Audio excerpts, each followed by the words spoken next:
What's going on, guys? My name is Ahmed Ogua. In this tutorial series, I'm going to give you an overview of this menu. So we have the menu. In there we have the dashboard, profile, academics, front desk. So it goes on and on to settings. So this profile displays a profile view about the logged in user. And then the academics, we have the academic tab. This academic term is responsible for adding all the terms. So it can be the first term, it can be second term, it can be third term, or it can be first semester, second semester, depending on the school's requirements. We also have the academic year. This is where you indicate the date the academic term starts and then the date it ends. And then the status here, it's used to it's responsible for activating the current academic term. And then the academic calendar is responsible for adding details on the calendar. So after adding the details, when you come to view calendar, you can view all the details you've added. So you can see we have the school reopens date. So you can see when school reopens and when schools closes. You can also view events on the calendar. So you can do so by coming to the create calendar to add that. We also have the subjects for adding subjects to the system. We have the front desk, the inquiries. If someone walks into the school to ask if the school is open for admission, these are inquiries, so you input that in the system. We also have the visitors section for recording the visitors coming into the school. We also have the call logs for recording calls made to other institutions. We also have the postal dispatch when letters are being sent from the school to other schools. We record that here. And then the postal received are the letters coming into the school. So this is basically for the front desk. We also have the admission for adding a new student, the all students menu for view information about the students. We also have the accounts management for adding accounts information, the fees for adding all the fees, the fee master for dispatching or for adding fees per class, and then dispatching fees. After you've added the fees per class, you need to dispatch it so that the various students can be billed per class. And then the view dispatch fees. After you've dispatched the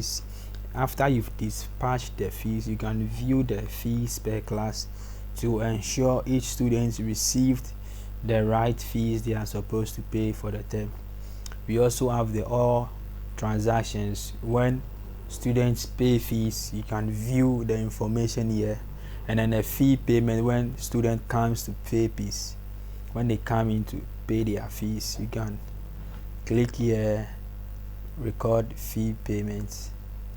So you can see there is nothing here because no fee has been dispatched. I will talk more on this in our later series. So the debtors are the students owing fees, and then the receipt, every receipt that is generated and given out is being recorded by the system. Also we have the chart of accounts. You can add your account details in the system. You can also record every bank transaction in the system. You can also add your vendors. You can also record your income and expenses. You can also view the system generates an account section where you can also view your trial balance, your balance sheet, your income statements, and then your nominal ledger. You can view all that from the account section. We also have the human resource where you can add staff. You can record staff attendance. You can view all attendance. You can also generate staff payroll. We also have the hostel for allocating students to an hostel facility in the school. We also have the teaching log. This is where teachers input what they are teaching at a particular time of the day. So this is basically where teachers log into the system, and then they indicate the subject they are teaching, the time they started and then the time they ended. And then the online quiz, this is where the teachers fill the system with questions. Students can log in and then partake in online quiz.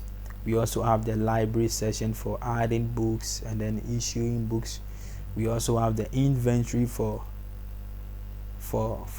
inventory stake. We also have the transportation for adding vehicles, route points and routes. All this I'll elaborate more on this on a later series. We also have the e-learning where teachers can upload videos of a particular subject on a system. Students log in and then they can learn whilst they are in the house. They can also partake in an online class where teachers create Zoom links. Students can join using their browser, their phone, using the browser or their phone. And teachers can also send assignments. Students can log in and then partake, download their assignments. Once they are done, they can upload it back to the teacher. And then we have the students attendance for recording attendance of students. We also have the student results for entry results of the student. We also have the questionnaires for adding questionnaires into the system. We also have the terminal report for generating termly reports. We also have the communicate for sending mails, SMS. And then we also have the settings for making settings to the system. So this is an overview of the left side menu of the OguaSchoolz schools management system.